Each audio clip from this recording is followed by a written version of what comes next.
Je m'appelle Irène Favier, je suis enseignante-chercheuse à l'Université de Grenoble, rattachée au LARA, qui est le laboratoire de recherche historique Rhône-Alpes, et associée à l'IFEA, l'Institut français d'études andines. Et je travaille en histoire contemporaine.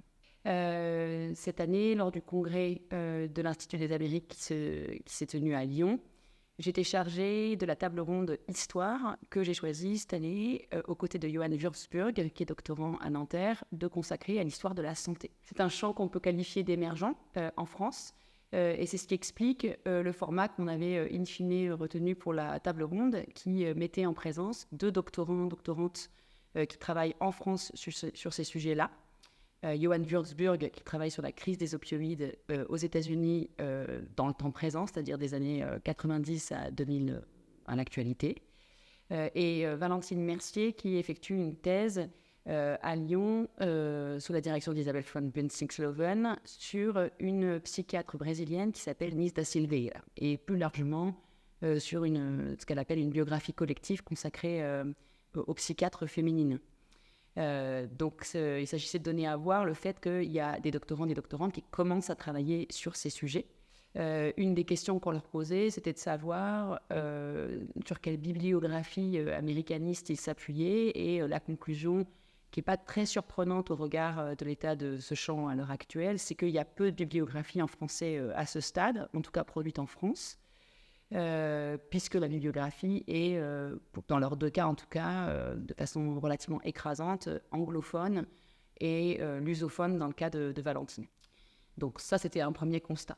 Et c'est ce qui a expliqué le choix des 2 autres intervenants, à savoir Jorge Losiu, qui vient de l'Université catholique de Lima, et Laurence Monet, qui a longtemps été en poste à l'Université de Montréal et qui est maintenant en poste à Lausanne, au CHUV, le centre hospitalier qui a un institut des humanités en médecine.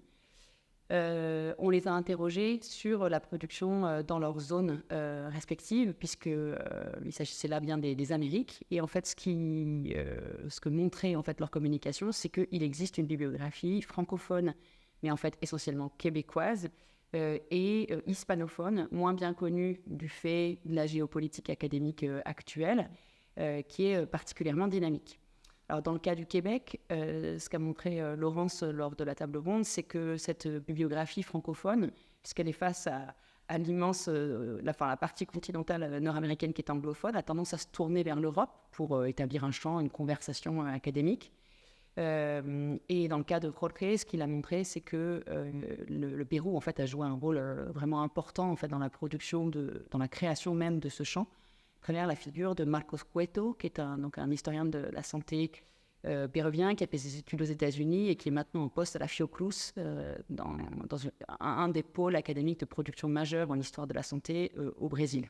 Pourquoi faire une histoire de la santé aujourd'hui? Pourquoi c'est un enjeu et pourquoi il y a un intérêt en fait à ce que les études américanistes françaises s'en emparent? Eh bien parce que, déjà, on sort d'une crise sanitaire qui a montré l'intérêt de ce sujet en général, mais aussi parce qu'il y a quand même un enjeu scientifique qui consiste à passer d'une histoire de la médecine plus traditionnelle, qu'on qualifie parfois d'héroïque, centrée autour de biographies, de grands hommes qui ont servi historiquement à structurer une profession d'abord médicale, parce que c'était une histoire qui était d'abord écrite par des médecins, et passer vers une histoire qu'on a qualifié dans les années 80 de sociale de la santé, qui fait intervenir une plus grande diversité d'acteurs, donc État, institutions, patients, société, etc. Donc la table ronde, c'est conclut sur 2 constats, celui de Jorge d'abord, à savoir que l'apparition de l'histoire de la santé, l'histoire sociale de la santé, n'a pas annulé la production d'une histoire de la médecine plus traditionnelle, parce qu'elles sont chacune en fait de missions différentes. On s'est demandé, on a un peu débattu lors de la table ronde sur les possibilités ou non de ponts qui existent entre ces disciplines. C'est pas facile, mais probablement que ça vaut la peine d'être tenté. À Grenoble, par exemple, il y a un très beau musée d'histoire des sciences médicales qui tente de faire ce pont à travers des expositions qui sont souvent vraiment très intéressantes. Donc ça, c'est un exemple de ce type de pont. Et la deuxième conclusion de la table ronde, c'était un appel, une sorte de plaidoyer qu'a un peu théorisé Laurence Monet, pour une histoire continentale de la santé qui tiendrait compte un peu de la diversité des langues en fait, qui se parlent.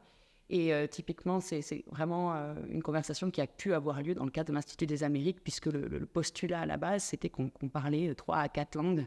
On n'a pas beaucoup parlé portugais hier, mais en tout cas, ça circulait entre les 3 langues et manifestement, c'était heuristique. Donc l'idée, c'est peut-être d'en arriver à des projets collectifs aussi, parce que c'est quand même très difficile de faire ce type de projet tout seul. D'abord, du fait du maniement des langues, du fait de la réalité géographique qui s'est rappelée aux chercheurs à l'occasion de la fermeture des frontières durant la pandémie. Et puis, de manière générale, c'est quelque chose qu'il est plaisant de faire. Un des exemples de ce type de travail collectif, c'est le projet que Laurence Moinet mène actuellement sur une histoire sinon globale, sinon mondiale, en tout cas transnationale, de la rougeole, par exemple.